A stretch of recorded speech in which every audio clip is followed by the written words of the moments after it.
All right. I need a tea towel. Get a tea towel, wipe your face. Wipe Is my that what you're brow, going to do? yeah. It's been a rough service already today. You come in here looking all fresh and you're like, shit. Like I said, it's summer's here.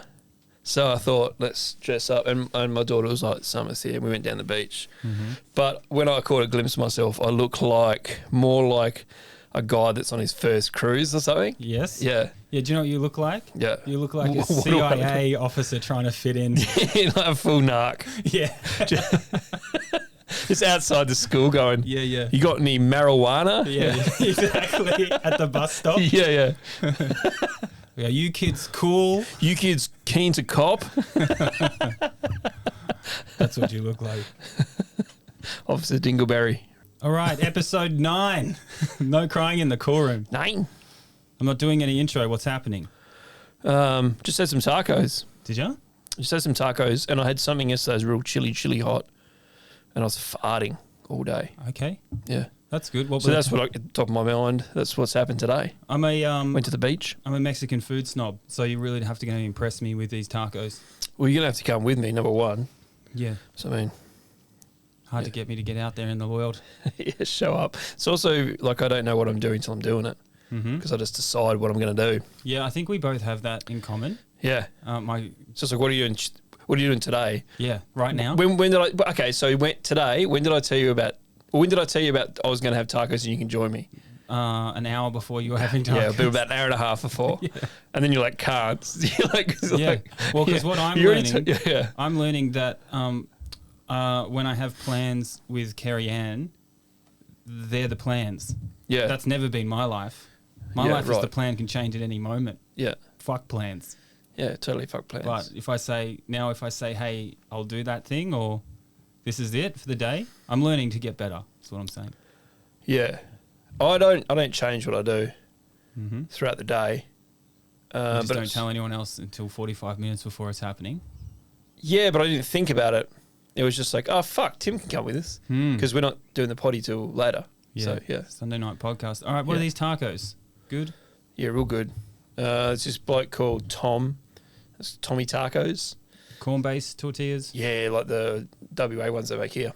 Ah, yeah. They're fucking cool. Soft? Yeah, like soft corn. Yeah. They're good. But all kinds of stuff. Like he does tostadas. That was fucking cool.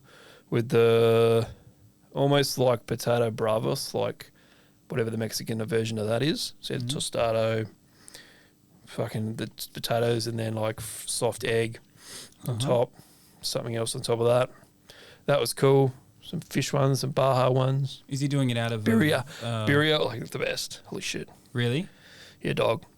They were so filling too. You only had 2. Which are fried, right?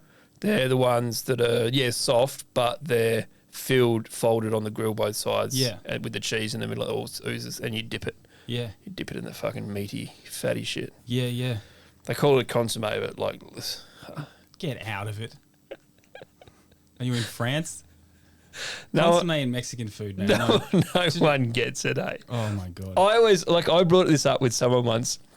I was like, there's got to be a Spanish name for it, you dumb fuck. Like consomme. Yeah. It's like so like French and it's so just clarified to death and it's, yeah. And then, so that's not what that is. Mexico's never seen a consomme. No. What are they, rafting over there? Just call it like a dippy dip face. I don't think they would waste the egg whites. They're poor motherfuckers. Nah, eggs. All the eggs have to make that chicken. Their chicken lay. What's the worst raft you've ever seen? You know when people used to just like have a raft bucket? What do you mean? Oh, yes, sorry, yeah. Do you know what I mean? When they were clarifying. Right, I was still talking about Mexico. How did they get out of there? Immigrants. What's the worst raft you've ever seen? No, but you know, like, because it always used to be like the protein or whatever. Yeah. And it was the egg whites and it sits off and it rafts and clarifies. Yeah. But then as I went through my chef career, people just started making like raft buckets. So it's like egg shells and just all kinds of crap, like little bits of chicken and stuff. Yeah. That would pick it up. Do you know what I'm talking about? Yeah, I understand, but like that sort of happens anyway. Yeah. And then by the time it's all gone, you don't need more of that shit in there. Yeah. Yeah. But I used to see the craziest there's things. fat.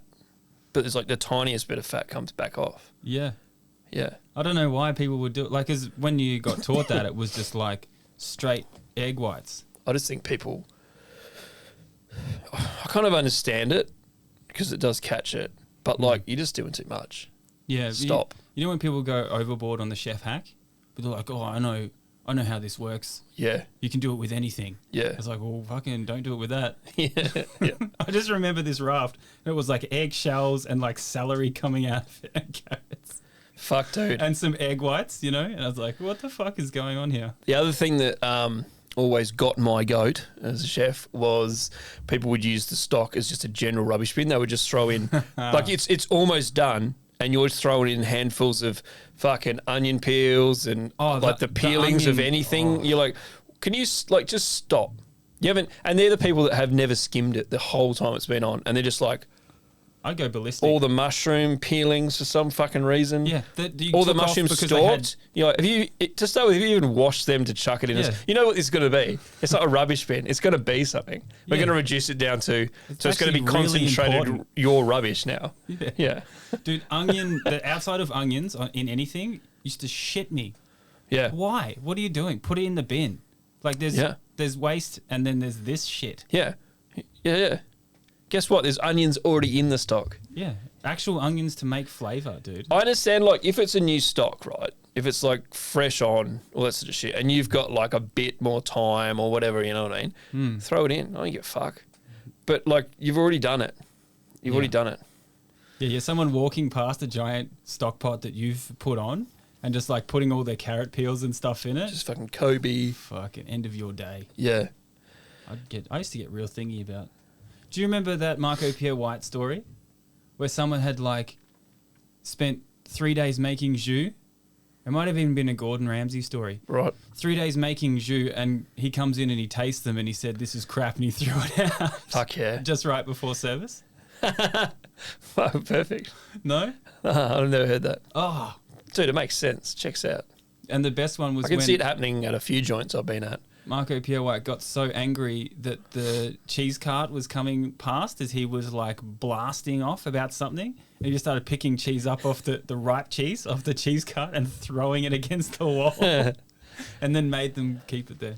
Bro, that just reminded me. So we had this cheese board. I can't even remember the kitchen I was at, but every day I would look after it. I'd wrap it properly, put all the just the baking paper if there's a wedge of brie, keep it so it wasn't oozing, everything perfect, right? No pre-portion, but just make sure everything's wrapped and ready to go. Every day I would find, the next day, most days I would find like a very nice lump of butter, perfect cube of butter, like a big cube of butter, and I'd just take it off because it's just not on the cheese. It's the cheese section. And I'd always find it. And I just figured someone's putting it on there because it looks dairy, so I'm just putting it back on the dairy. I don't know.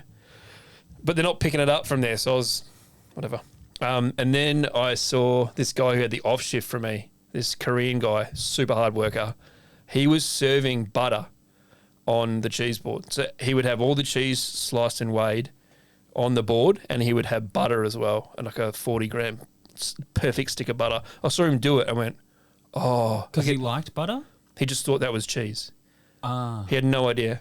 No idea about cheese. He just knew how to do the dairy in general. So he's like, I guess they like this. Yeah, and not one person complained. So they were just smashing this. It was salted butter.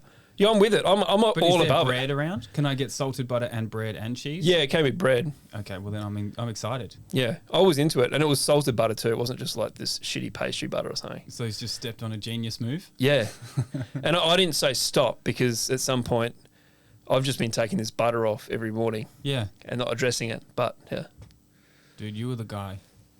That was your fault. It's also because I got sunburnt. Look, I got like the opera house.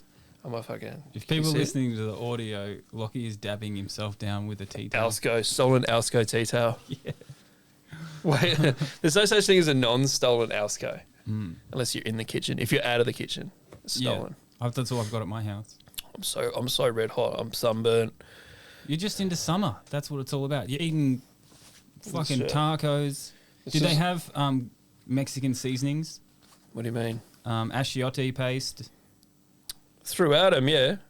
Yeah. All the good chilies. Yeah. There was the dessert was probably the best thing. What was it? It was a parfait. Oh, you've lost me. It was a parfait. It was fucking good. And it had that chili in it as well. It was like a... Really? I got a photo of the menu. It was fucking cool. That, like, I didn't think anything of it. Chili parfait. You're thinking about it like it's not good. Yeah, I get you. I'm not against it, but... Biscoff and ancho parfait. Okay. That one down there. Ancho. That's a praline on there. It's right at the bottom line there. It was fucking sick. It was so fucking good. Okay. Dulce de leche. But it wasn't like real chili. You can taste the chili, right? But it's Peanut not praline. chili. It's like the right chili to use. Yeah, yeah. Yeah, it was good. Let's have a look. The rest of the menu's fucking cool. Oysters for these guys. All right, so tacos. Let's... Mushroom al pastor, whipped black beans. Whipped black beans. Yeah. Get out of my face. What are you doing? You puree them, aren't you? Yeah, and then what? Well, I mean, like, what are refried beans? Because now we've just got pureed black beans. Yeah, but what are refried beans? They're beans that have been refried, What? but they're not whipped. Yeah, but they're all blended up and Yeah. smooth. Yeah. But you can call it that. I guess you can. And corn. Perfect. Yeah, achiote pork. Yeah. That would have been great. Love that. Big fan. Roast pineapple. You might have even liked the whipped bean. You don't know. I probably would have. You don't know, though. But there's nothing better than slagging off Totally. We'll put that on the list of a menu. fucking overused words. Mm. Whipped. I've got an idea where we get like the best menus from around the world and then just sit here and slag them off. Okay.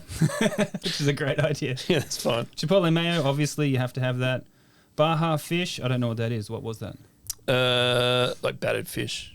Baja, like Californian, like that side Yeah. of not California, but you know what I mean. No spices, none like that. Yeah, it had the Looks like it has what's slaw, that fucking green one? The green Tomatillo? sauce. Yeah, tomatillo fucking salsa verde. Not yeah, bad. but added tomatillos. Yeah, yeah. So that's what they're calling that. Not bad. That was good. And Wasn't very barilla spicy. Oaxacan cheese. What's that? Like a cottage? Oaxaca. So it's like Oaxacan. That's how you say it. Do you? Yeah, but so Oaxaca is a region of Mexico. Yeah, but it says Oaxacan right here. Yeah, that's fine. Oaxacan. Oaxacan, you You fucking dog. fucking dog. No, it's consomme. I can tell you what it is if you want to know. Dude, You know mozzarella? You know, like fior di latte? Like Yeah. real mozzarella? It's that. But what they do is they stretch it like, you know when Chinese make the noodles? The udon and stuff? It's like that and they move it all together. Yep. So it's just melty cheese. Melty Okay. white cheese, fresh cheese. Cool, man. Oaxacan fucking. I wish I came along. That looks like fun. Yeah. To give that guy a bunch of shit. Yeah. You should have given it to him, eh? I'm such a snob because I worked for one of these, like, I can't even remember his name now. One of these famous Consomme. Australian chefs that went to Mexico and made a Mexican book quite a few years ago. But I was working for one of those hire chef companies, but they were so big they do the F1 and stuff. They were huge. Okay. And then they hired us out to a nightclub in Melbourne that was it was a nightclub. And then they put a kitchen in it with see-through glass and we'd serve food to a nightclub. Yeah. But it was like fine dining Mexican food, Okay. which was crazy. Yeah. Because no one ate it. No one cared. It was all like heaps of Asian people getting shit-faced in this amazing club with this guy playing saxophone in the ceiling, You with mean- smoke everywhere. You mean they didn't care about the food because they were just shit-faced and they just Well, they had needed a any party. food? Yeah, They would were eat any food, yeah. They'll there to party. They weren't Yeah, there cool. to eat food. Yeah, and they right. had like booths, so you could get a booth, and then you could get like bottle service. Just at and 20% of the price then. and then you get this. This guy knew his shit. Hey, get it in ya. That's why he got the tea It towel. landed right on the Alsco. And he taught me some really cool stuff, and I was a big fan. And then I got his book. He travelled all of Mexico. I actually know who you're talking about, but I don't remember the guy's name. Yeah, he was like so they got four of the best chefs in Australia to all do parts of the menu. Yeah. And he was the only guy that actually came in and showed us his menu of Okay. how we should do it, Right. which I thought was really cool. Yeah, that's cool. So I got into all those like chilies. That's when I got into mole. They need a good mole. adobo sauce. Yeah, you just need to whip it good. Mole. Need a good a whipped mole. What could you say? You could almost. Yeah, it's not quite emulsified. I'm just thinking when you put the chocky in it. A mole gel. Yep. Okay. Mole foam. Mole's the best. You don't need anything. I still think you should whip it. I think you should blend it. This is kind of reminding me of deconstructed souvlaki at George Columbaris. Just judging shit we've never had. Hey? It's fucking cool. But that's a chef move. I'm down with it. This is my whole thing. I'm not like judging you to a point. I'm just saying, but you could argue each way. Yeah. You could argue that, It used to be my favourite thing. And then you go and eat it and you're like, oh, this is real good. Good job. Like, that's perfect. Yeah. That's what I like about it. Especially if it's, you'll all kind of help each other out, but then you'll slag off their new menu if they're just down the street. Yeah. Like, if they want to borrow, like, some basil, they'll give it back. But, like, you'll completely slag them off behind their backs. Like, whipped. Yeah, we'll do that all day. Meanwhile, you've got 2 foams, 1 gel. Yeah, you're doing the same thing. 12-course dessert dego, yeah. A trio of desserts on the one plate. Oh, that's the other one as well. We should get into those. What? We should get into the comments.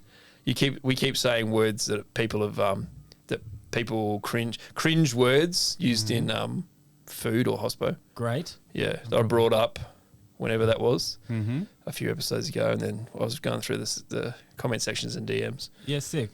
All right, we'll shove that into the back end. We're in episode 9. We've got one more before we start hitting the road. Yeah, cool. So that's number 10, eh? Big times. Number 11. Big times ahead. What? Maybe it's even in the new year. Who knows? What's it now? We're November. just about to hit December. Fuck, 26th. Are we so committed that if it lands on Christmas Day, we just put a pod in on Christmas Day? Yeah. I always used to deliberately work. I used to ask for Christmas Day on if they were open. And I would use it as like a leverage to get whatever day I wanted off in January or February or something like that. Yeah. And because you're not doing anything Christmas. Except having a great time with your loving family. But besides that. Yeah, even if you like your family. Like, I like my family. But really, like... Do I? Yeah. But I would rather have the day off that I want rather than that day. That day is tiring too. Christmas Day is not fucking, like, half the time, not that easy. I'm still tired from last Christmas. Yeah. We had a huge inter-family, everybody, and, like, everyone in my family, this is how I know that all my family are genetically the same. Everyone said, we're not doing Christmas this year. Yeah. We're still tired from last year. Yeah. Parents aren't coming over. Kids aren't meeting. Me and my sister have a tradition of popping champagne at the beach at 7 in the morning. We get half tanked, and then we go our separate ways at about 10. Yep. That's it. We used to come here. We used to go to the parents' house when they had the pool pumping, and I'd get back from work. But I'd only do like a morning or something. There's never anyone to fucking serve anyway. If these are like places, like, and I was sitting in the pool, and everyone's like, "Oh, he's worked today," and they just sort of leave you alone a bit more. Maybe it was like a strategic thing as well. And I used to either go, no, you can not give me double time, but you can give me an extra week off. And no one wanted to work, so it was like, yeah, that's just say yes to everything. Yeah. And then I would hold it to them. But obviously it takes a bit of work to make sure that happens. Yeah. But you'd be like, remember when I fucking worked Christmas, you dog? And they'd be like, nah. Like, no, I don't remember that at all. That must be the other guy. You'd hate for that guy to quit. Yeah. And you're like, damn it, new chef. Fucking roasting, eh? Get in. Any other food you saw this week? What else is good? I don't know. I had a fucking bunch of stuff, dude. Did you? Yeah. Nothing memorable? No, this is just what I'm like. I don't remember until a bit later. I ate your Wagyu. You gave me a sirloin. You gave me a few things. Yeah. And very good. I cooked it up with kimchi, I'm pretty sure. Yum. Just put kimchi on the side. It was a banging steak. Yeah. I'll tell you that. Yeah, it's fucking good, eh? Wicked. Yep.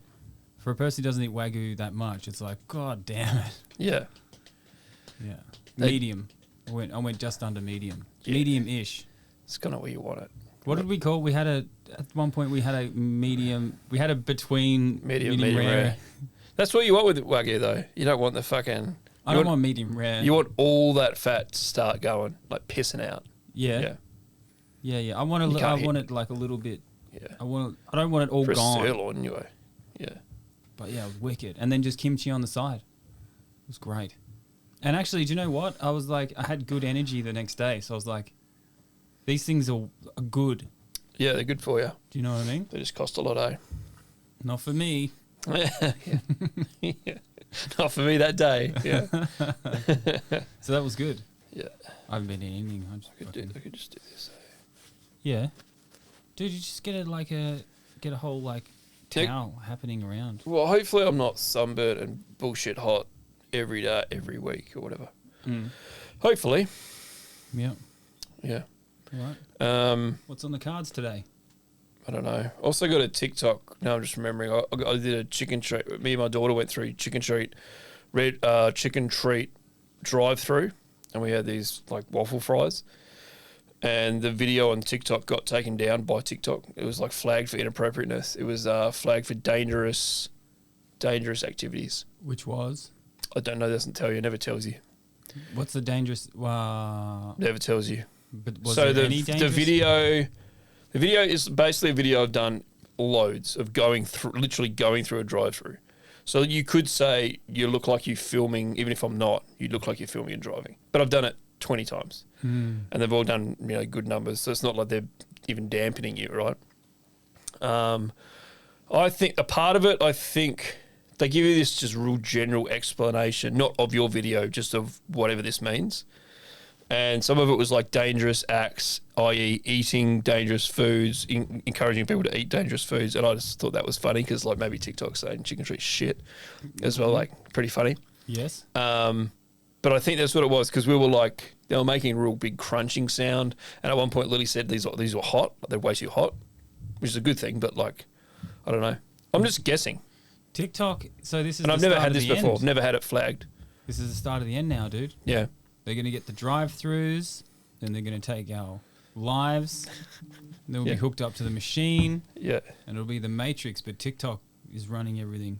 Yeah, but out of all the stuff I've done, that's the very first time I've ever got a community guidelines thing. And I've appealed it. Really? Yeah, but I know people that have got them, that have had them before, and they're just like, it's just a waiting game.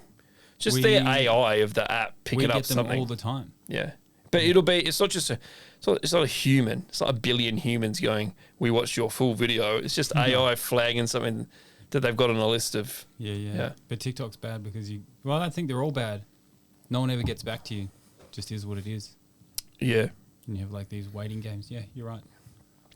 We can't post anything for Jaski's channel at the moment that's too risky because we're like 2 or 3 in. Yeah, I don't want it to add up. Yeah. So if you get one more, they shut your channel down for a month or 2 months or whatever. Yeah. Which would be devastating for the big dog. I haven't done much on my channel lately. I've just been doing the potty, general life stuff, real life things. Like what? Like fucking going outside and going to the beach and being a human. Just being a human, chatting to people. Yeah, I've been busy. What does that sound? What's that like to be a normal human for once? I don't know. Good. I mean, I don't know what to say. It's just, I don't know. Because it's almost special at some point because you know what it's not like. Yeah. It's almost special. Yeah, I still don't feel like I take it for granted. Like I still feel like I've got to do something every day. So it's not like the laziness. Mm-hmm. And it's not like a drive because you're not doing anything. It's just like, it's definitely that it's good that you can go outside whenever you want, or if you can, Yeah, I had a real funny thing happen this week. More choices. My housemates were like just hanging out indoors on their bed for like the first half of the day.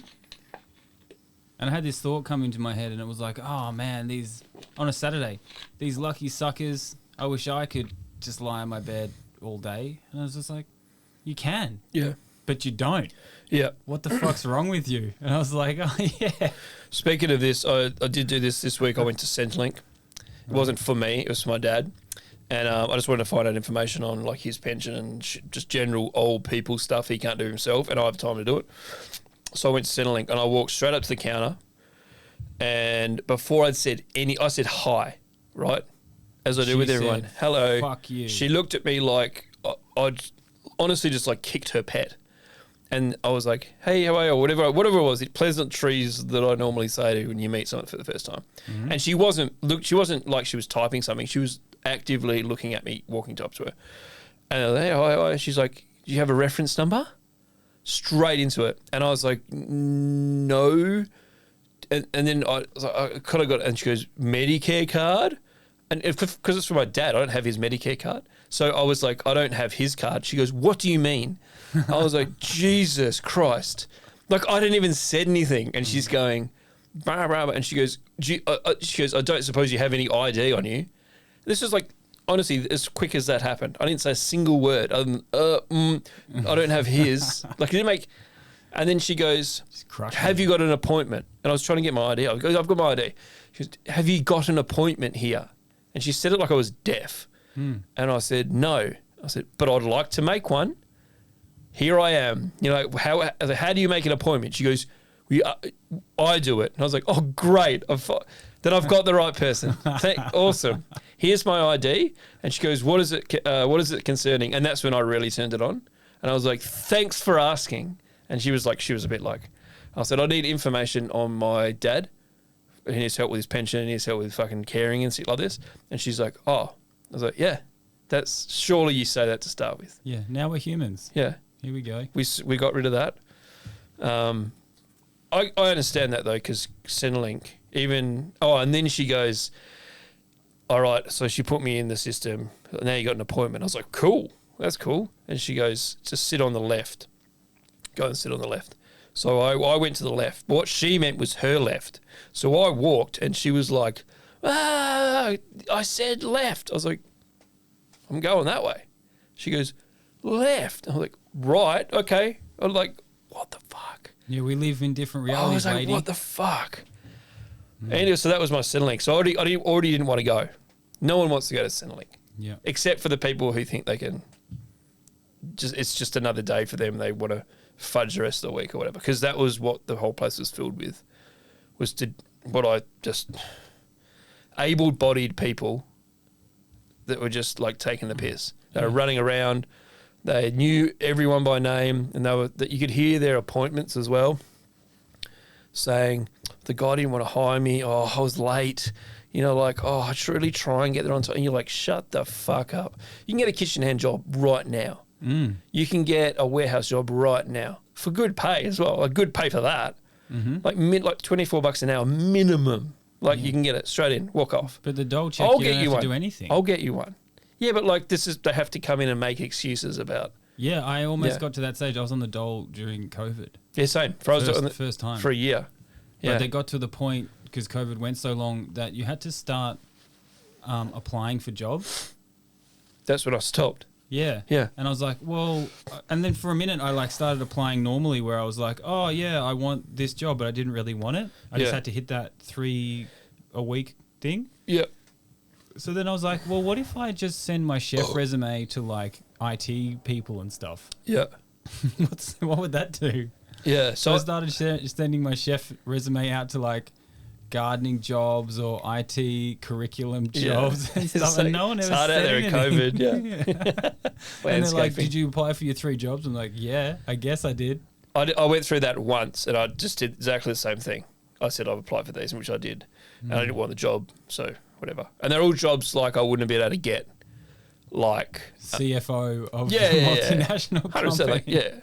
Like CEO of Roy Hill or something. Yeah. So, but I remember walking the line to get your maximum payout from Centrelink, and also working the absolute the max before because if you work, I think it was 25 hours, and then if you work 26 hours, they start cutting your pay. So you're like, well, I'm only working 25 anywhere. Yeah. So that's what I was at the old laundry doing. But I was like helping people out who were on the flip side of that, where people didn't want to work. So they were like, we got lucky for 2 days. Yeah, there was a real sticky situation for a minute there, hey. Because no hospo wanted to come back to work because, like, first time they've ever sat down. But it worked out for me that I could just go in casual. And then it was at a business where I could prove the hours.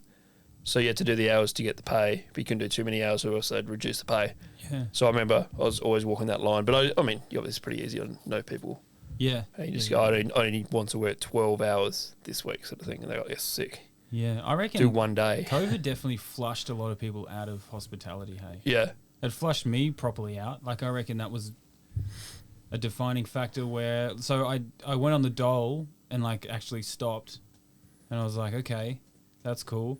But then they had this program where you could start a business and they would pay a dole plus payment. The normal dole plus, like, maybe $200. And they put you through a course to start a business over, like, 4 months. That's how I started a video business. I was like, I'll try this. All right.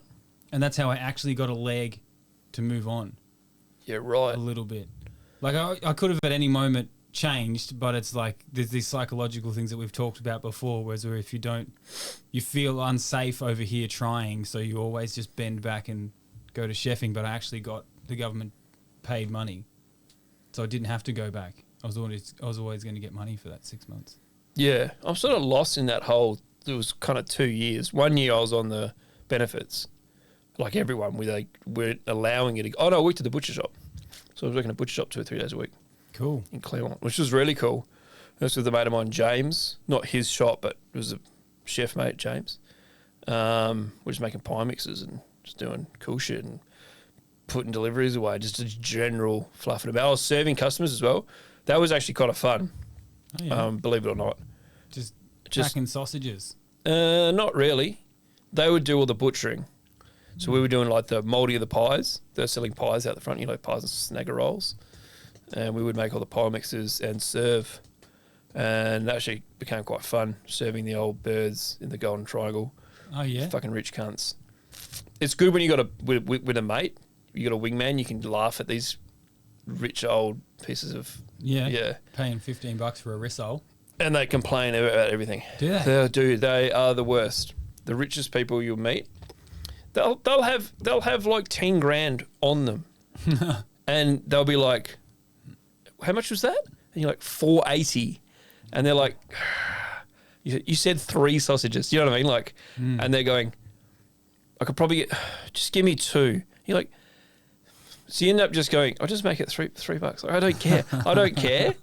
You know what I mean? But you don't, but you end up not, that was what you do to a normal person. You'd be like, oh, you can't afford, fuck, you were thinking it was going to be more like $350 than $450. I was like, okay, well, just fucking, I don't care.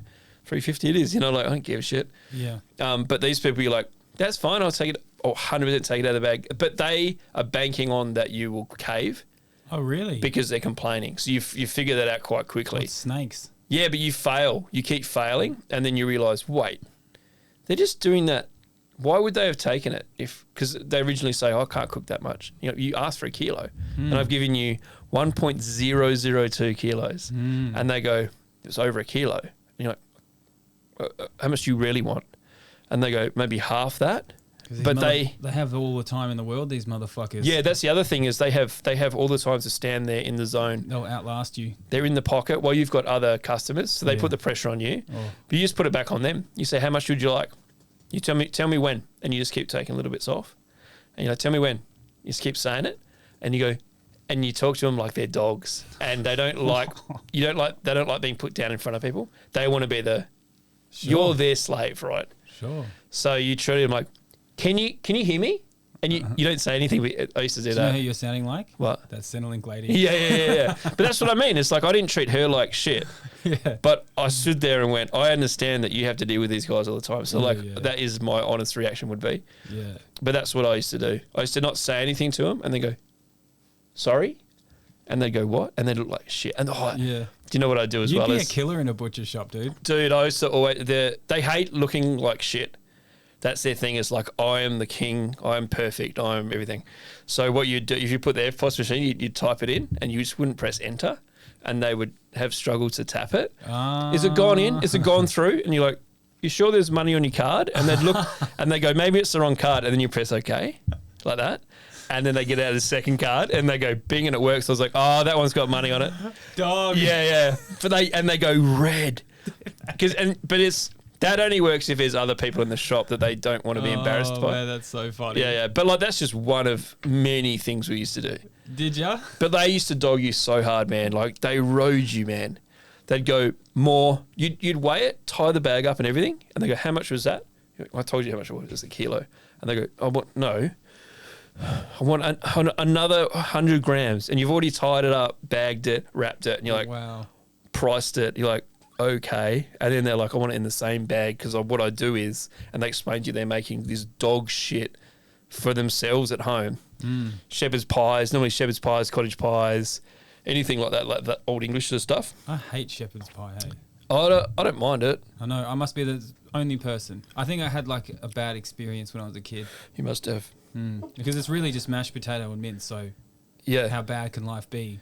But I can imagine if you don't put salt in it, or it's like a sort of grey. There's something not cooked off properly. I don't know. Like mashed potato and gravy, it's something weird. So it is what it is. I think someone molested me while I was eating shepherd's pie. Just kept fucking kicking you in the shins every time you fucking put a spoon in your mouth. Just that's what it feels like. It feels like I was eating shepherd's pie, someone molested me, and now I don't like it. Yeah, but they would always, I'm listening to your story, they would always come at you with their problems as well. Yes. Which were like, they would tell you where they lived without you asking. They would say, I live on 112 Marine Parade, you know the area? And you're like, it's Cottesloe, right? You just guess, because that's, it's where you are. I know where Marine Parade is. It's like the place to be, right? That's where they drop the name. And I go, oh, yeah, that's like at the other end. That's not the good end, eh? And you just get real ochre. Like, yeah. And they'll be like, 112. And I'm like, 112. Out of 1,000? And then you just go, is there anything I can help you with? They're like, why isn't this guy submitting to me? Were you having a fun time with this? Yeah, that's what I mean. If you had a wingman, you're okay. If you were by yourself serving them all, you couldn't really have a joke. You just had to like serve them like, yes, sir. Now it's a battle. Yeah. You and them. And you got something else on. But if you're playing to a crowd behind you, that's the best. Yeah. And also like, then you can alternate. You don't get tired serving these. Yeah.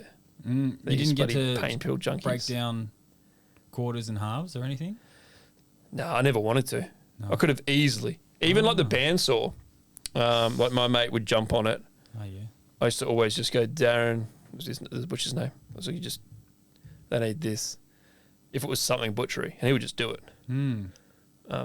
But we got whole alpacas in a couple of times at one place. Yeah. And they're like, Tim, it's on you. And I had the best time breaking down a whole animal. Yeah. Like, I didn't have a good butcher's knife. Like, I had an all right one, but like, I enjoyed it. Yeah, right. All the bones, everything. Yeah. No fur. I have done it, but it's just something I just wasn't interested in at the shop. And my wrists are kind of fucked now. From punching old ladies in the face? I can't remember where that started. It was definitely cricket. And then chopping. And then I got like really bad RSI and it's basically arthritis, but like whatever you call it. It's RSI on one side. I think we've talked about that before. And tendonitis. Yeah, I know you've got cone eyes. And a fucking... Oh, yeah. These are all kitchen-related stuff. I've got 20/20 vision now. But at night, you can kind of see where they've lasered. Oh, yeah? It's like a half moon. Yeah. You kind of get used to it. Yeah, we were talking about just before, like standing for 16 hours a day.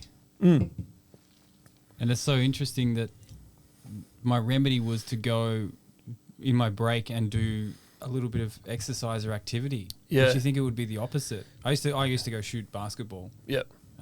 When I was working minimum 15-hour days. Yep. And if I wasn't rolling pasta in my break, I'd try and go and get like an hour and a half of basketball in, which is such a weird idea afterwards.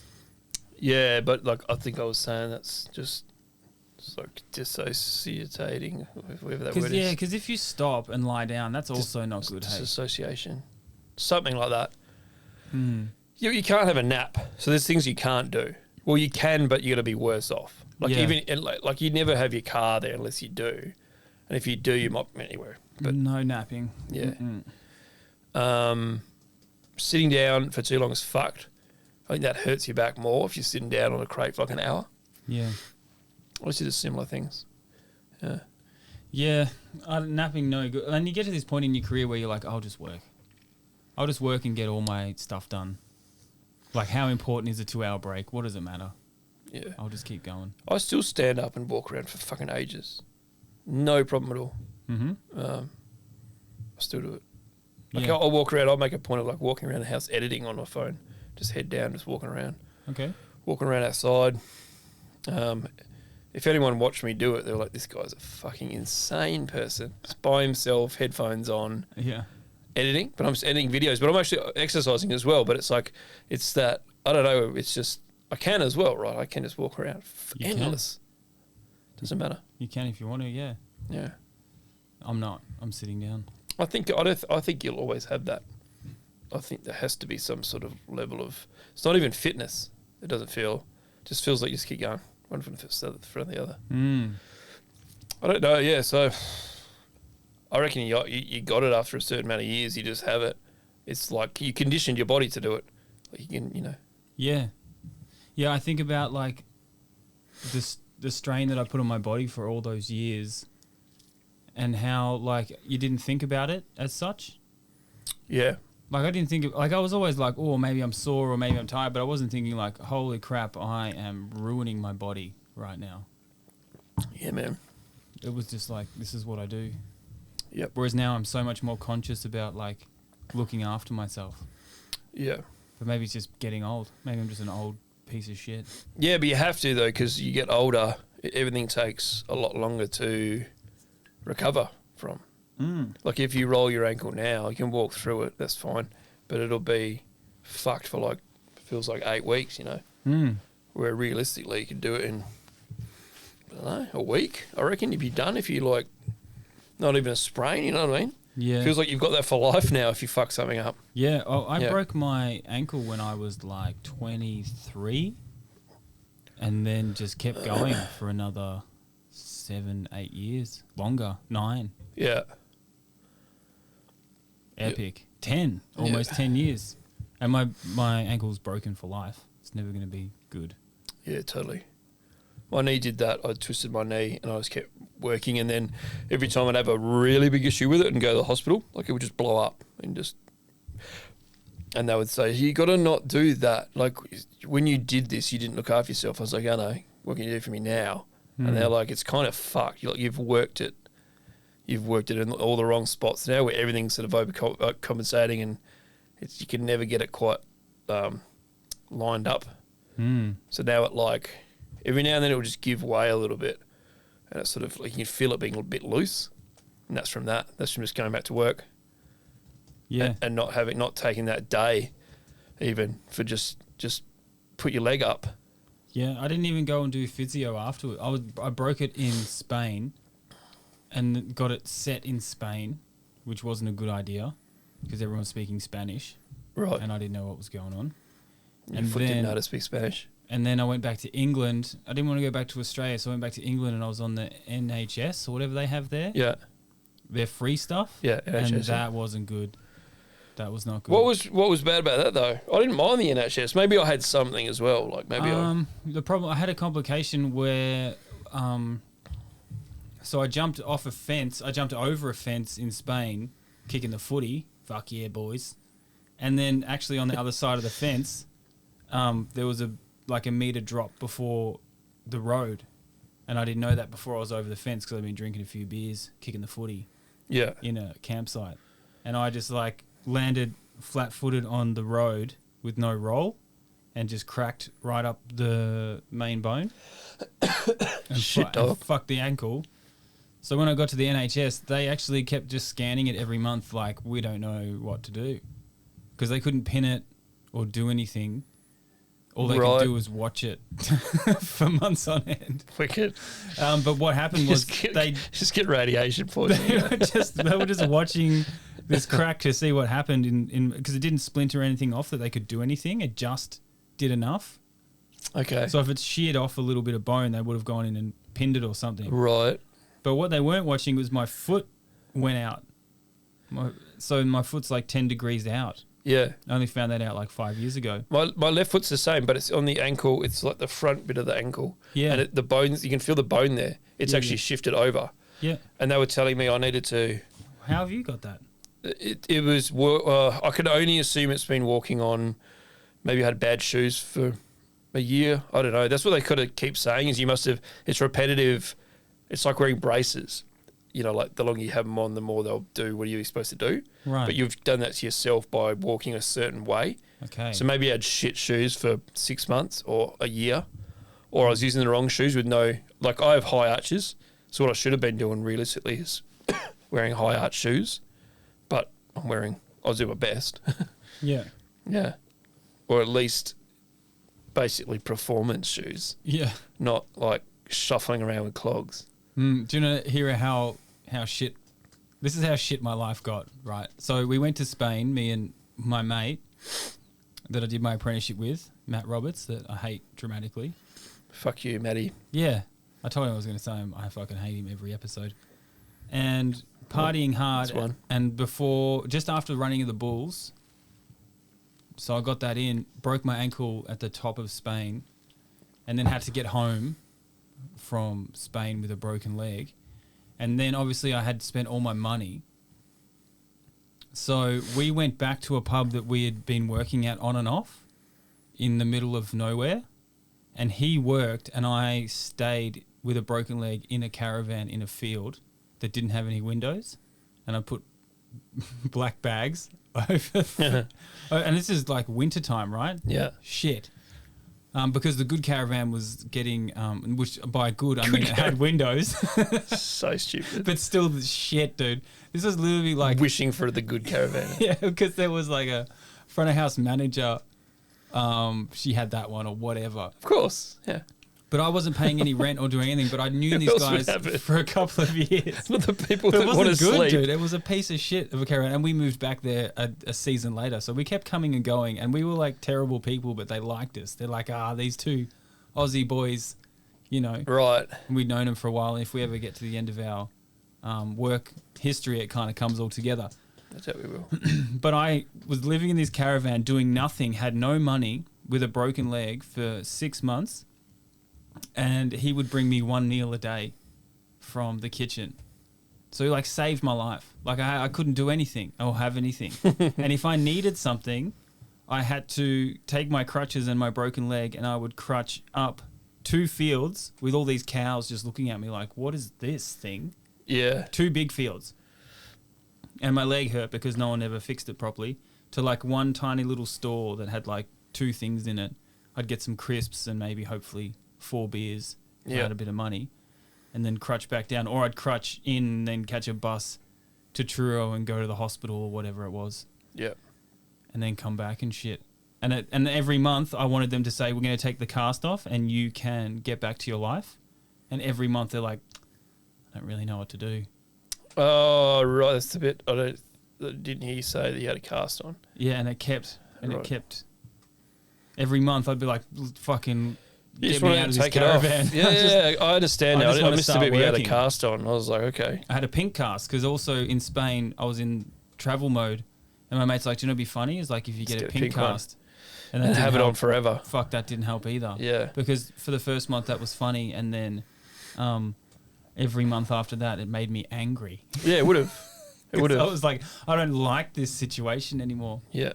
And I reckon that's when I lost all humility, because I was that guy who was going into a nightclub with a crutch on, and I went through the dance floor and I slipped on my crutches and I went full tits up on my back with my pink cast in the air. And a bunch of people were like, oh no, look at this real dumb guy. Oh, can we help you? Oh my God. And the whole dance floor stopped to help me get up. And I was like, I just hate my life. Yeah, I can imagine. And my foot's been fucked ever since. Yeah, right. Well, that's cool. Welcome to the game. Yep. It's going to get worse. It's not going to get better. Thanks. Well, you're going to get older. Yeah. I'm just going to keep trying to like do physio, my own type of physio. I went to the chiro. My wife wanted me to go to the chiro to fix my foot and knee problems. Yeah. And it was worse than it had been in my life afterwards, the day after. Like even an hour after I went, I was like, because they do those clicking things and then I was like, I'm not going there ever again. Like, I'm not. That's just, and it's just like, well, of course it gets worse before it gets better. And I was like, I don't want the worst bit. Like, I could walk yesterday. I honestly couldn't walk. I was like, what the fuck? I don't think he did like damage. It was more just maybe you'd fucked around with it. Yeah. I get it. But I was like, I don't want that to happen even the second time I go there. I don't trust chiropractors. No, I think they're witch doctors. I can't say that around my house. I still say it. Like, my daughter goes there too, and my wife. But she swears by them. Like, if it's doing your like health. Yeah, but why do you have to keep going back? Don't get me started. That's my thing Constantly. too. I think they hold you there and say this. Exactly. There is no plan to cease coming here. There's no cure. No. It's just constant. Your cure is reappointing yourself back here. You come every Thursday, then the Thursday you go, hey, how are you? It's like, it's the same. Yeah, it's like psychologists. My back's really sore. It's like, and then you're like, well, let's do something about that. You go, no, let's do something about that. I'm going to go to therapy. You could fix it all real quick, or you could just make me keep coming back here and finding new things forever. Yeah, so he gave me a plan, and that's kind of what I knew about it anyway. And it was like, come here three times a week or 2 times a week or something for the next however long. I was like, what? And then what? Like, and then, I don't know what's going on here. And then you take over my estate? Like, what's Can you tell me what's wrong with my foot? Can you at least tell me that? And they're like, Yeah. Well, what we do is a holistic approach. You're like, stop. Yeah. Stop. Is that rosemary in the corner? Stop. So I gave it a red hot go. I know it was only one session, but that fucked me hard. And not only that, because I had it in my head that nothing was ever going to get better doing it.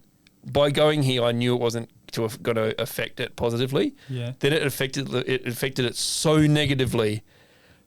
I was angry with myself for even going. So I was on me going, you didn't even need to go there, and you can't walk for like 3 or 4 days. I couldn't walk. I was just leaning up against something. Because I guess your body had figured itself out in such a way. I get that he's fucked around with it, and yes, probably after a while, maybe, I get it, but I don't want that. Yeah. I needed to walk that week. Yeah. And I thought this would, at least after the next day, after maybe give me a day or two, but it was just like horrible. And it started a whole chain of reaction of fucking shit, lower back pulls and things like that. And you're like, yeah, true. I got some of those as well. But that started all of the above. I was like, I'm not doing it. Yeah. I'd rather just figure out on my own what I'm doing, stretching, walking, swimming. I'm pretty sure as soon as I got that cast off, I just went straight back to the kitchen. I didn't do any physiotherapy or anything. I was just like straight back in. And then I'm on it 10, 12 hours, whatever it was. Yeah. I was only doing pubs and stuff at that stage. Doesn't matter. I must have gone to Wiltshire with that pub where I threw all the bottles and shit. Yep. After that. Fucking hot. A reasonable time after that. And the last doctor that I went to, which was like 3 or 4 years ago, I was like, look, I'll be responsible. I'll go to a doctor. I'll try and figure this out now. What's the best you can do for me? So I went to the best ankle specialist in Western Australia. And I walk in there, and he's like, yeah, we've had a look. We got the scans. And like, basically what we're going to do is break your leg further up and then realign this thing down there and then break this. And then like, we'll just make you like basically have a zigzag all the way down your leg. So it realigns the bottom of your leg. And I'm not a doctor, but I was like, that sounds like a terrible idea. What are you talking about? I'm sure it would have, I still trust that would have fixed it. At least you go, okay, there's some plan here. Are you breaking everything else? I don't agree with it. No, thanks. I'm just saying, like, at least they go, and then this will happen, and this will happen. I'll just deal with a bit Not of just pain. like come here every day of your life for some fucking pain and a chat about like non-herbal medicine. Yeah. It's not me. We've done nothing hospitality related. Have we? Yeah, we have. We've done heaps. I don't think so. We've done heaps. Yeah. Not that we have to. We can do whatever the fuck we want. Speaking of non-hospital, we should get a nurse on. There was a bunch of nurses that had messaged us saying how like this podcast is actually like even though it's a completely different industry, there's a lot of crossovers. Mm-hmm. Like one chick said, it's funny that they know crying in the pan room, whatever the pan room is. Apparently it's where they clean like the bedpans or something like that. Yeah, gross. Yeah, so it's basically a room no one goes in, so they can just chill out. like have a moment by themselves in the dark or something. Yeah. And then I met, one of the cool mums at my daughter's school. She's a nurse and she was like, fucking just listens to it all the time. Really? Oh, Yeah, shout out of out to nowhere. nurses. That's sick. Yeah, we should get nurses on. Do you think It's just a funny fucking story. Like funny as in like really traumatic stories, but they're laughing at them at, the same way, same shit. Wicked. Yeah. And like she showed me a picture of where they have their break and I was like, that is exactly. They're like, this is where they put us to have our break. So we don't want to see you having a break. You're either working or you can't take a second to yourself. Keep going, keep going.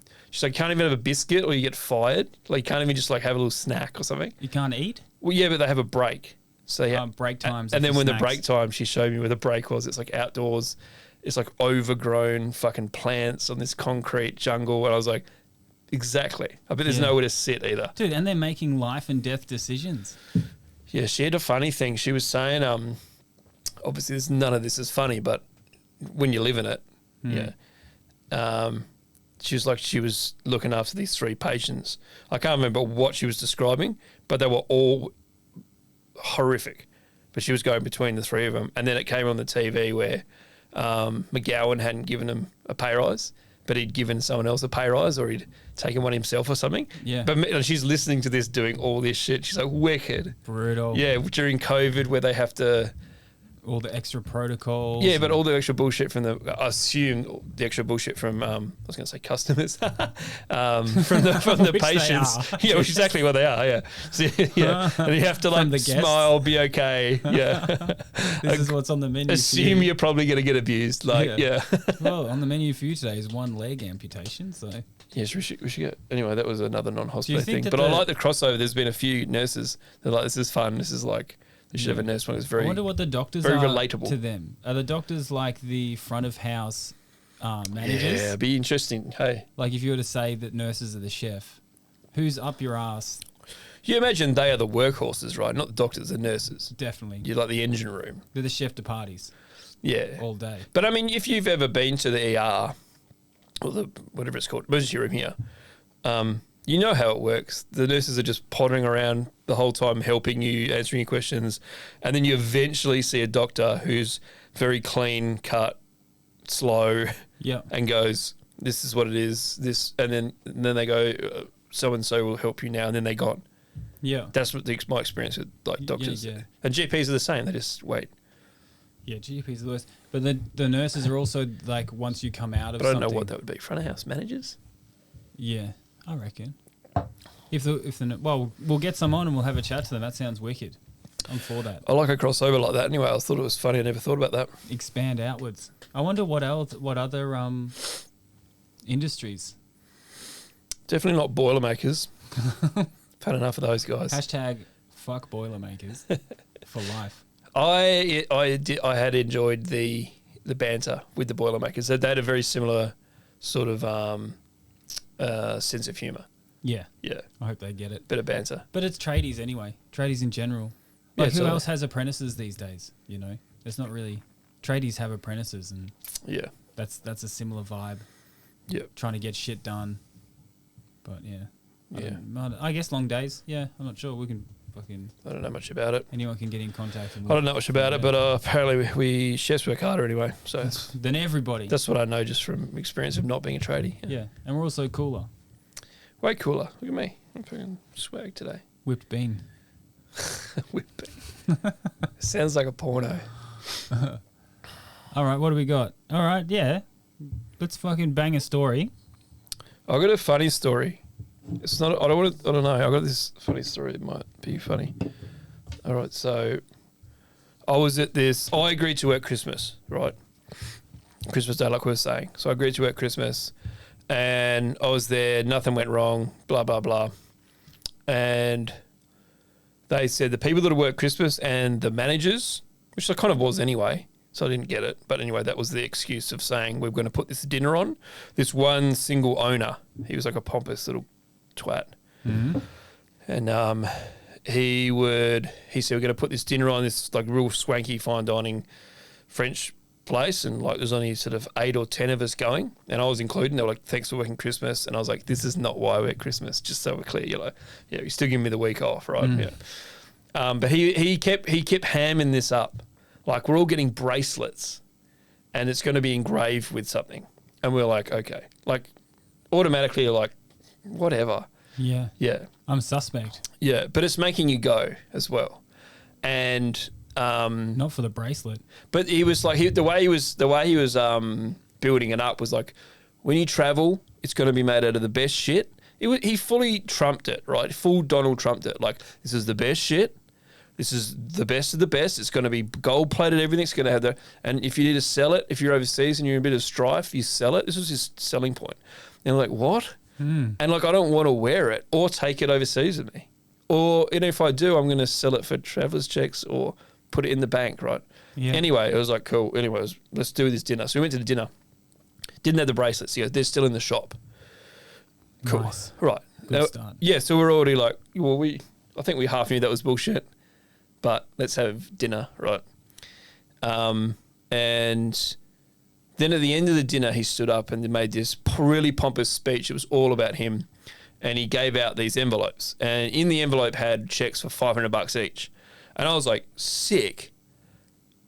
I didn't open it till the end. Like, I think we went to the bathroom and just went, the fuck is this shit? What is this bullshit? Is this another IOU for a bracelet or something? Yeah. And it was $500. I was like, sweet. But I had the day off the next day and not many people did. Must have been a Thursday or something like that. I had the morning off. So I went straight to the bank. Cashed it. It was a Commonwealth Bank, I still remember. Got it. Got the 500, right? The weekend came around and no one else had, I asked and I was like, dude, this is legit. He actually gave us $500 for like saying thank you, even though we had to put up with him, right? And everyone was like, oh, fuck, sick. I'm going to, the weekend, can't do it on the weekend. Obviously, it's Friday, blah, blah, blah. On Monday, I'll do it. Saturday was massive blow up in the kitchen, in the dining room. So he was always a guy that you knew was there. There was, I can't remember his fucking name now. Jean-Pierre. Oh, no way. Fucking dude. What, in WA? He looked like and acted like that Matt Preston. He was that sort of stature, like all pigeon chest. And his restaurant, or was he? So there was a ownership group. Yeah. And he was the majority though. Oh, yeah. But he might have been 40%, but like everyone else was like 10. So he was like, look at me sort of thing. So when he used to he had to have a certain type of ice in his drink. So there was this square ice cube, these big square ice cubes for whiskeys and stuff. And he'd have his own whiskey for himself and he would just keep badgering us. Endless food would go out. So they would always, when John... Would he come directly up to the pass? Nah, but he would always send a complete array of people to ask you random questions and you would just basically talking to him. And he'd have like 8 people at his table and just be one of those guys who, the Monopoly board guy, just sits on the table and I own this place, right? So he was that guy. Anyway, there's this big blow up. He's having this argument with his wife in the elevator of the hotel. And he ended up putting hands on her. I don't remember what. He either... The story goes from straight punch to her face, slap, or to just he pushed her into the elevator. But either way, and he was called... we could hear it. He was like saying, you slut, you like really dressing down his own wife, right? That's a proper dress down. Yeah. And we were like, dude, is he hammering the... he's a really angry whiskey drinker today. It's not really something I saw of him. He was always very forward, but I wouldn't have expected that from him. That's another level up. And to do it in public. Yeah. And people... You could easily recognise if someone dobbed him, he owns the place. It's very easy to... Yeah. Yeah. So anyway, what happened... is she had told him in the elevator, she just, this is a story afterwards, she had told him in the elevator that she hadn't moved the money out of the checking account. So what he wanted to do was give out these checks that were going to purposely bounce. And I was the only one that cashed it. So he was angry that someone had got money from the check account that he'd given checks out to because she hadn't moved the money quick enough. Because I went it was at night, like we were there till like midnight. And I went as soon as the bank opened, right? There was no... I love that effort as well. You just sprang up out of bed, like cash. I was like, dude, this can't... Yeah. I was like, cash. It's like you wouldn't get up for anything, but you're like... Oh, 500. There's a check to cash. Yeah. And I don't think I'd ever cashed a check either. So it was like, can I just get cash? It was more of a question. And I'm not a piece of paper get me something? And I'm not a I don't know how this shit works. I'm not a Commonwealth Bank customer, and it was for a check for there, Yeah. Well, that's what I was saying a couple of episodes ago. Is I didn't know that domestic stuff. I didn't know that stuff either. Yeah. Do I give this to you? And they're just like, here's cash money. And you're like, all right. Yeah. Do I line up here? You don't even know what to do. Yeah. Does anyone frisk me down before I get in here? So because one person cashed a check that was fraudulent to start with, it had no purpose being cashed. It wasn't designed to give money to anyone, and it was her fault for not moving it. He just blew up at her and like abused her and like physically hit her and called it. Like he honestly called her a slut and a whore in the middle of the restaurant, very loudly, drunk, and she was like, "What the fuck?" Because you took $500. Because I took the $500 he gave me. And also we didn't get these bracelets. They were never at the shop. No. We were like, if they were at the shop, surely at some point they're done. Yeah. Did anyone else cash their check and get money? Nobody, because she'd moved the money out. So did anyone ask him? Huh? Did people ask him like, hey, I tried to cash the check, it didn't work? Yeah.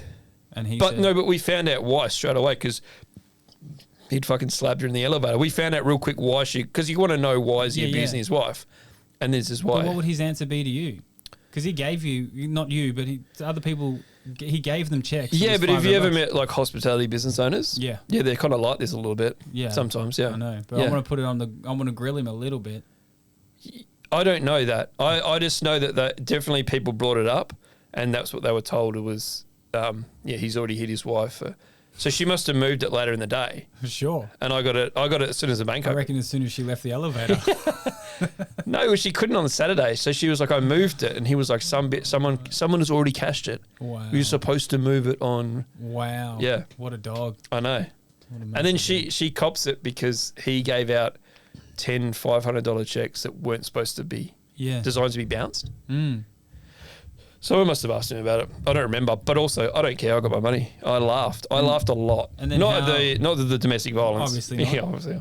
Yeah, but the money. It was overall the whole thing was hilarious because I got my money and I got to see an insight into what a piece of shit that guy was. Yeah. It comes out at some point. Yeah. Those people. Hey. Yeah. And how long did you stay there for? I was there, dude, maybe 2 years, maybe a year and a half. And that was the last place. That's where I ended up doing the jury duty and getting out. Ah, that was the guy? That was that got charged. Well, they all got fines and then got taken them away. But it was a head chef. You had the new head chef. New head chef, yeah. And the GM, yeah. It comes out in the wash sometimes. He would have got a fine and he wouldn't have had to pay it because they all got them. All the owners, all the GM, everyone that was in charge. He seems like the kind of guy that would shut down his business and bankrupt it rather than pay a fine. Yeah, and that was his. That was the nod on him. Even when we were working there, was that there's all rumours that he had a hand in this place that closed, that place that closed, investor in that place that no longer. Yeah, all this sort of shit. Yeah, you're like, how does this guy keep? Yeah. That was the rumour around the press club incidents. These guys, they were basically buying up the real estate and putting these restaurants in and then kind of like siphoning some money out and not paying people correctly. Yeah. And that's what people figure out very quickly as well is that, oh shit, no one actually asked any questions here. You know, so you can legitimately take everyone's super, everyone's tax, claim bankruptcy as soon as someone brings it up, and then all you got to do is not yourself have a business for 2 years. Yeah. So you can just make your wife own it or put it in someone else. If you want to own a business, that is. Or even if you're in a company, those companies can go under and that's it. But it's not an individual. Yeah. Well, like I'm sure like board members, but they just know all the little tricks. And also... it's less for board members. Yeah. Being a restaurant actually is really... profitable if you don't pay any of the shit you're supposed to pay. If you just take everything. And not to mention... like, you work everyone longer than they're all the produce. Paid for. Yeah, dude. You know, all those like they just start racking up massive produce debts. Yeah, dude. Because they're legitimate names, right? Like it's a legitimate. Oh, look at these guys. They're like the 5th best restaurant, and they get all of this money, and of course they're going to pay it eventually. And then they just shut down. Yeah. And never pay anyone. Move on. Yeah. But that's why I'm happy that there's a little bit of like reform in the industry because it was just out of hand. All of that shit. You know, it sounds like it's much better right now. Yeah, but then like we were saying that, I mean, like it gets passed on down the line, right? If they know they can't fuck staff, they're going to put $5 on every item on the menu. Is very expensive right now. Yeah. Which I mean, like that should have been the price it was anyway if you were doing the right thing. Yeah, so but it's not like it's a unexpected sudden increase. What it is, but it should have been in place. Yeah. Long time ago to absorb people actually getting paid your 9% and your and your tax and paying people for 80 hours instead of 38. But then I want, but you know, if we're heading in that direction again, then I want training of staff to be a lot better because I expect more because I'm paying more. So if we're now paying for the appropriate amount of money for people's wages, which is totally fair. Yeah. The front of house has to be on point. Yeah. The back of house has to be on point also. The food needs to be good. You know, when we go to Hood Burger, the fries are fucking on point. Everything's on point. If I'm paying, that's fine.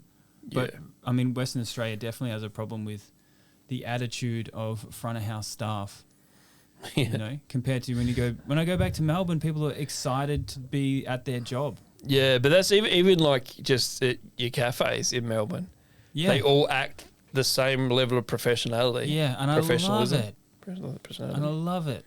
Yeah. It's the little things. That's when you're like, yes, it's a hospitality profession, whereas over here in this state, they feel like it's beneath them to be servicing. Yeah. Which is like, well, then maybe don't do it. But I'm not saying you're beneath me because you're servicing, but I'm here to pay money to get a good service. Yeah, but you also get away with it. Like you wouldn't. I don't get it. Well, somebody somewhere is not holding bad service accountable. Yeah. Like if you can just go to everyone and you're allowed and you get paid and you keep getting put back on the roster. Yeah. That's what you're gonna do. Maybe unfortunately, unless you're a particularly driven individual with morals and values and they'll want to do a good job, want to be good at their job. Maybe that's why the tip system of America is interesting. Because that's how you get your incentive as like a front of house member or a waiter or a waitress, or even, I don't know if kitchens get a part of the tips or whatever as well. Yeah. Which you'd hope so, because otherwise you could just serve shit food. Yeah, but like barely ever got them. The person you're looking in the face that you're giving service to is actually determining how much money you get. Yeah. That's interesting. This same place where we didn't get this, where I got the checks we weren't supposed to get, they had a tipping system where it was disproportionate. So we got, say, 10%, and it was for everyone in the kitchen. So split 10% of the month, say, between every staff member of the kitchen. But they got just tons and tons of money. And they would be dorks and count it, like, out the back. Like, they just, it's fucking tip day. And we're like, wicked. I'll get $8 for the month, right? Yeah. And you're like, just absorb it. I don't care. Buy me a fucking beer. Right. But they would be like $400, $300. You're like, you better fuck off with this. That you can't be here and count it in front of us because you have been the worst. Like, and they still get $300-400 now. No, like they were being the worst or they're being shit. Yeah, there was no scale. So it was just, this is, if you work front of house is what you, and also casuals, right? If you worked one shift in that month, you got the same amount. No. I'm not lying. Because we had these bitches that would work 2 days a week just at night, just the night shift after they've got probably another job, not another job, but like studying to do not this, and they don't care about service. Yeah. Or quality of it. They were always fucking crying and smoking and fucking just doing general, I don't care about this. And they would still be like wicked. And they were like, yeah, but you showed up when the tips were here. Yeah, of course. You're like, of course you would. Yeah. And we were just like... that's the wrong tipping system. Totally. Do you know what I mean? Like, I've never really thought about it. And you've lived in America, so maybe you've seen it more than I have. But you're actually, like, looking the people in the face. You're getting direct face-to-face contact about how good you're doing your service job. Yeah. And if you do it well, I expect that people tip, what is it, 10%, 20%? Yeah, 10 or 15 I suppose is like so low. Maybe 15, and then like if you're good, 20%, there you go. Right? Yeah. Because you've done a good job. But if you don't can you give someone no tips? Is that possible? I don't know. Look, there are places where you just write the tip on there. Like you do here, right? They still have it when you sign I don't fine dining stuff. Don't tip. Yeah, but they have it on the receipt. If you give them your credit card to pay for a fine dining meal, for example, they'll still bring it back in the nice little book. With the receipt, and it'll say tip. You don't have to do it, but it's I've tipped a degustation before. Yeah, totally. But in the States, some places are like that where it says it adds your tip on. Oh, you don't even just give them the money. Nah, so it adds your tip on, and then it's up to you if you want to. But I mean, then I guess you're trusting that tip is going to your server, perhaps. But that's what I thought, that you give it directly to them, because otherwise. Yeah, but you can still do that. Yeah, I hope so. Yeah. Maybe we should bring it out here. Maybe we should do it. I don't know, man. But it'd be impossible. Fuck it. Some cunt was going on online today about being a cunt. Yeah, he's saying something. He's saying something like someone mentioned a place that does really good fried chicken, and he goes, that's why I pay cash everywhere, because that place charges you 1% from every transaction on your card. And I was like, oh, so just pay cash then. Like I said, I agree. I pay cash everywhere. I actually pay cash everywhere. And I don't like the fees. And I was like, but it's not you. It's not them charging you the percentage. It's them getting charged per tap. So that's what it actually is. They charge them for, So that's what I found out with the butcher shop, is that he was getting charged every time they tapped. He was like, well, I should pass this on at some point. And you're making those old ladies tap like 5 times. You should have seen how much we overcharged them too. It was so good, man. We used to get them and just have this competition of how much we can overcharge them. Without them spotting it. Yeah. A lot of the time you could just punch it in the EFTPOS machine and do the bit of trickery. Because if you panic them, they'd just tap and not look at the receipt. And do you want your receipt? And they'd go, no. And you just say no. Or they'd say yes, and you say, no, I asked you the opposite. And you said yes. And then you're like, what? He's like, well, can you hear me? Yeah. And I was like, I'll try and print it out again. And by that stage, they've forgotten what they paid. You're evil. I'm not. These guys put you through hell. Did they? Yeah. 10 minutes left. Just want to do a few comments, which has been going around. Oh, yeah. And then it's time for bonus round, which is going to be a good one. We had the, I brought up the fact that there's a few words I didn't like. Hospitality words, or like words in the food words, like cringy food words. Like I didn't like umami. I don't like umami. Umami, yeah. And fucking when people say the delicate palate and things like this. Yeah, like so when someone tastes something like, oh yeah, I like the umami. Yeah. Yeah, nah. Umami bomb. Like, Okay. So these were some comments under those TikToks and DMs and stuff. So these are other people's like cringe words or like trigger words, right? Someone flavor bomb. So you're saying it was a flavor bomb? Yeah, I'm assuming it's so good that it's a flavor, like, it's a flavor bomb in my mouth. So I don't know. Either way, I agree. That's so shit. Yeah. Like, do you know what? These aren't all of them, by the way. These are just like, there's multiples of these, right? Yeah. This burger's a flavor bomb. Total flavor bomb. No. Packed with umami. What does that even say about food, though? What does it say about anything? It's tasty? Explodes. Unless it's those gel things. You remember those, what were those? You know you made the gel balls? You had in the kitchen or like in packets? Like in the kitchen. Okay, right. You would make like syrups and you would put them in squeeze bottles and then you'd have a saline solution. Yeah, the pearls. Yes. Yeah. It's the Heston kind of idea. 100% flavor bomb in your mouth. Because then you would eat it and it would pop. Yeah. And you would do like pomegranate or whatever. Balsamic fucking ones. Yeah. That's the only flavor bomb that I'm allowed. Flavor bomb. Because it would go... Shit. You can buy them now, eh? You don't have to make them. They're in like tins that look like a bit like the salmon roe. Yeah, but then, okay, I get you, but what's the point? You have to make them. Yeah, I know, but it's another. But the point is, you're trying to make your own stuff. That's the point. Yeah, totally. You're trying to balance your own flavors the way that you want things to be done. Yeah. I don't think you should can new gastronomy foods. How about that? Yeah. There's other ways of doing it, like just putting balsamic on it.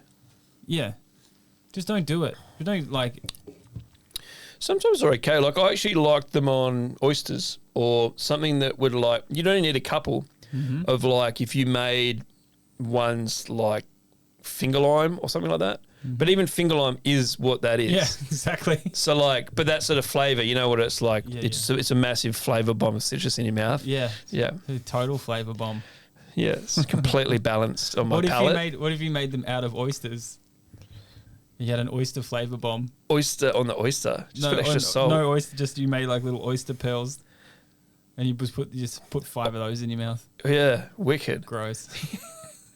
Fuck, dude. Imagine I reckon I'm going to put it out there. Someone's already done that. I reckon they've got an empty shell and they've had like an oyster.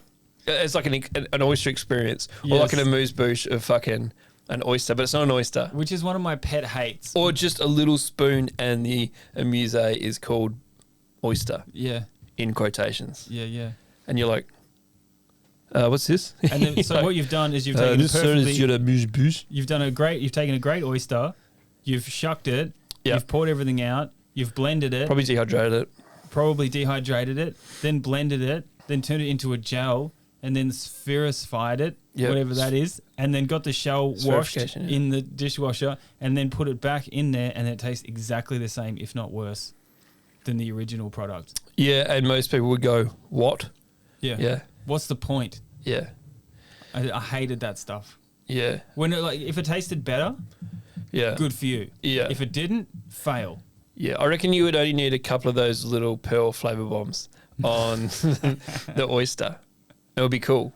Like if you made like a shallot and lime one or something, because that would pop, right? The flavour bomb would pop in your mouth on the oyster. That would be but that also would be the same as having a really nice, some sort of salsa or a fucking lime wedge. Like, boop, kaffir lime. That'd be cool if you get it really citrusy.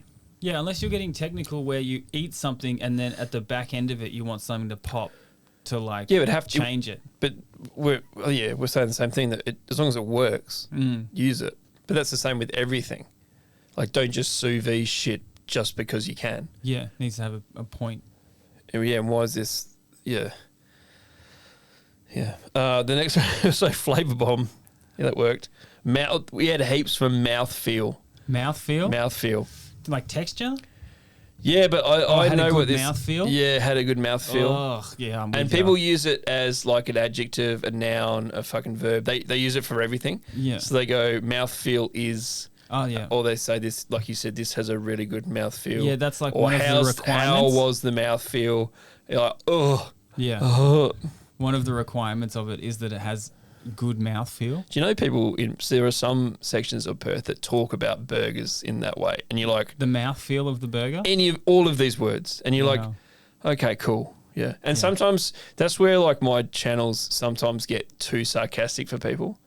And number one, fuck you, who cares? I don't care. It's funny as fuck for me, but also like at some point you are not being sarcastic and like, you know what I mean? Like you said, the flavour bomb of this is like, and then you get into it. But if you say it 2 or 3 times, now you are that guy who uses the words to describe something that doesn't need it. Totally. When you can just say, nice sear or something like, or you don't have to say like the Maillard reaction on the reverse seared fucking bullshit. Tastes good.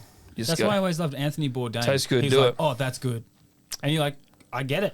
I get what you're talking about. I actually reverse seared at Tomahawk this week. Did you? Yeah, so good. Wow. Yeah, mouthfeel gay. Not a fan. That's just bringing it to temperature though. There's all these fancy words for fucking... That's the same as sous vide. Like if you use sous vide Tomahawk to 54 degrees and then seared it. Done. It's the same. I know that it's not the same. I am aware that it's not the same because you can get...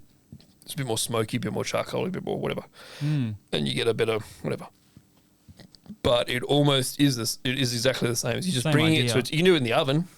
You just bring it to a temperature and then sear it. That's why it's reversed. I don't think people realise that. Huh. Rustic. No. I don't like that either. Rustic what? Cheese platter?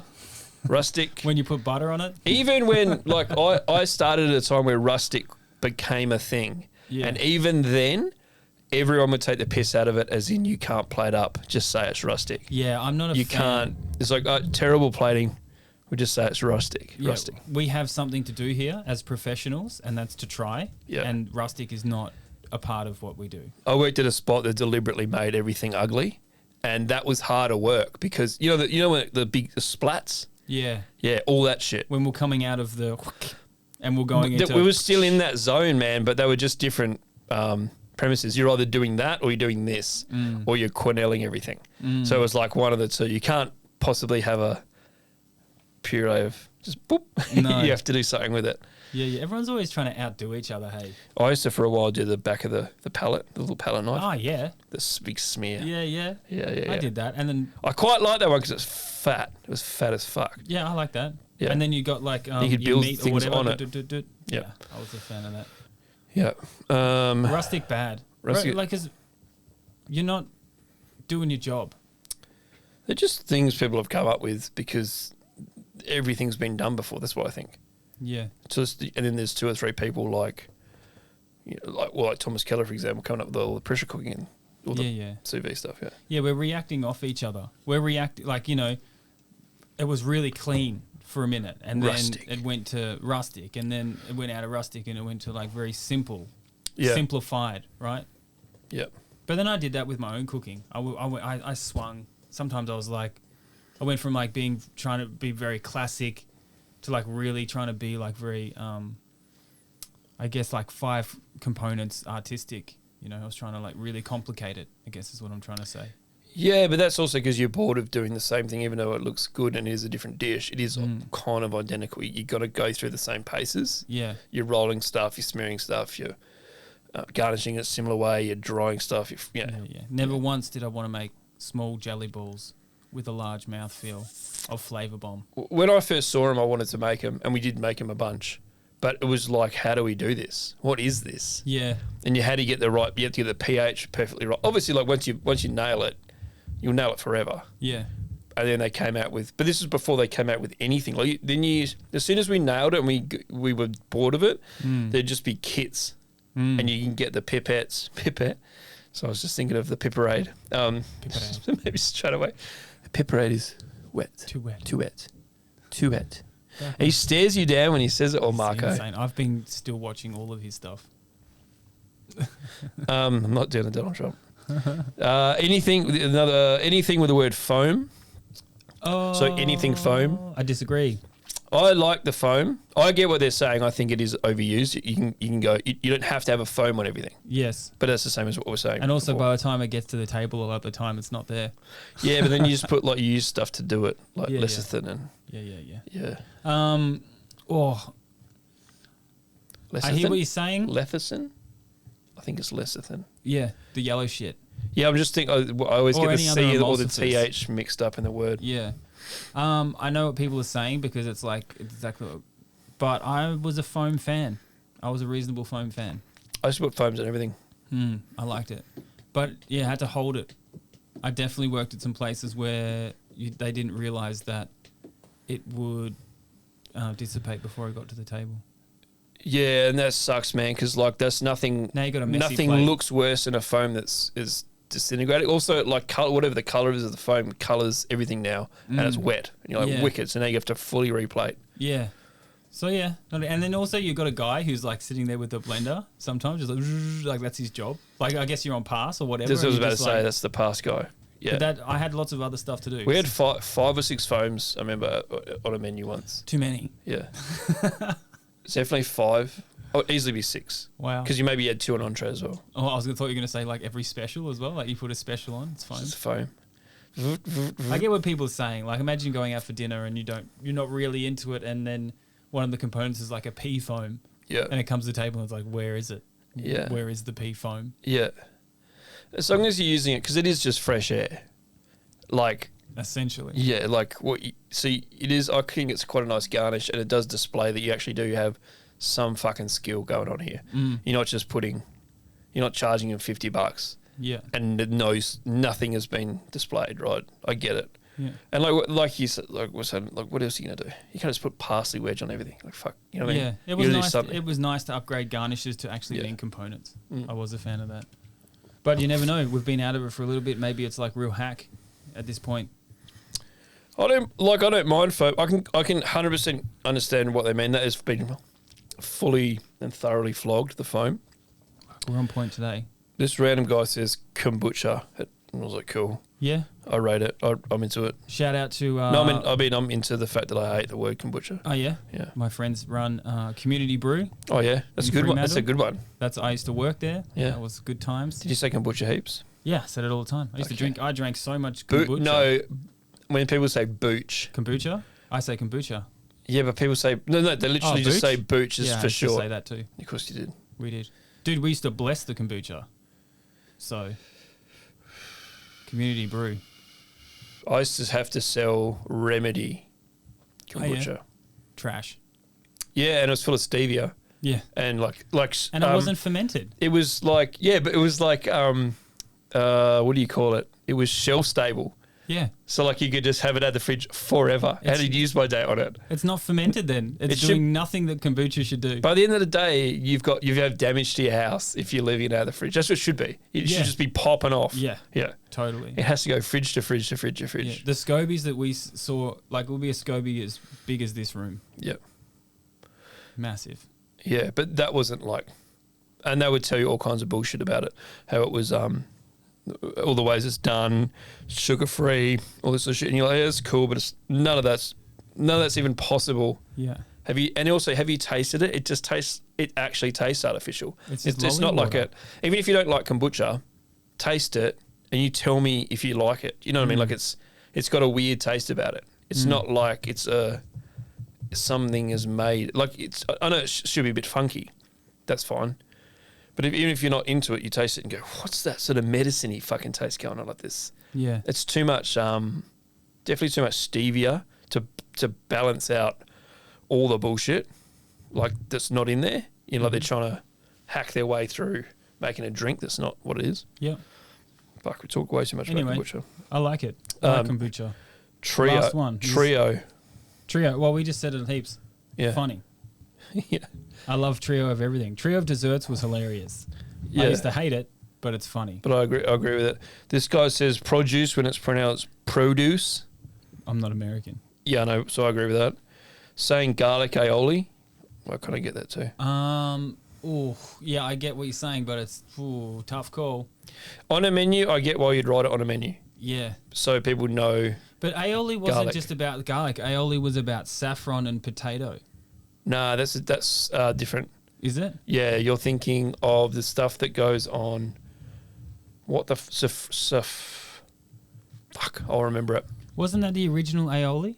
Maybe, but not to my knowledge. That's not what the thing is. Maybe we can get that one out to the internet. I thought alioli. Yeah. Is what people say all the time when I say aioli online, and that's not what that is. Oh, maybe it is. So I know exactly what you're talking about though, and it goes on the fucking Spanish, whatever it's called. Yeah, and I think that's where it started, and then they hacked it. What the fuck is that dish? Where they put it on it? Fuck. Anyway. Bruschetta? Spanish bruschetta? Yeah, but he's obviously talking about the fact that it's not aioli without roast garlic or confit garlic, which is what you commonly make it. But I think they hacked it anyway because I think they took mayonnaise and put garlic in it and called it aioli. Right, I don't know. Actually, I don't know the. I think the thickening agent originally was some potato with saffron and garlic.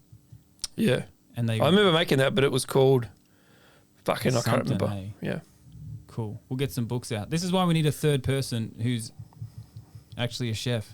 We got two more. We got flavorful. I don't even know if that's a word. But we got a bunch of those saying flavorful and garlic aioli. It's flavorful. Well, good. You can have that. Fuck anyone that says flavorful. And tallow instead of saying fat or lard. Tallow? Yeah. Yeah, right. Whatever. I'm on the fence with that one. But tallow is different. Yeah, but tallow is like so I know tallow to be what you make like soap or candles or something out of. Mm-hmm. But when you're using it in like culinary terms, it's like lard, fat, shortening. They're all different fat. things, though. What is it? Fat. What was the? Yeah, I know what you mean. But I mean, that's just I don't know. What was the organ fat stuff? You know, it was specifically the. Oh, what did we used to make out of it? Come on, tallow. You got the organ fat and you made like the short biscuit in England. Oh, yeah. Fuck. It's got like a 4-letter name, 4-letter word. We're at the end of fucking 2 beers and a podcast. It's wrong time to do this. But that is the organ. That's the fat from organs specifically.